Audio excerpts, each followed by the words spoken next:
আমি দিনে 18 ঘন্টা কাজ করে দেখেছি, দিনে 12 ঘন্টা ঘুমিয়েও দেখেছি, পরীক্ষায় ফেল করে দেখেছি,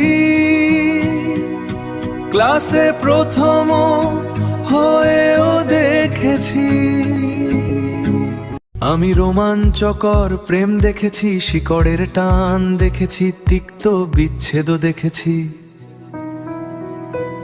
আমি খালি পকেটে পুরো শহর ঘুরেছি, আবার সেই শহরে 1000 টাকার নোট উড়িয়েছি।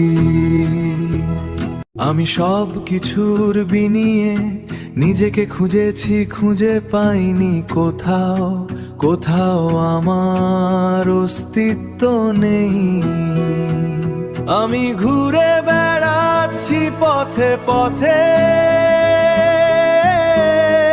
তবে কিসের সন্ধানে জানা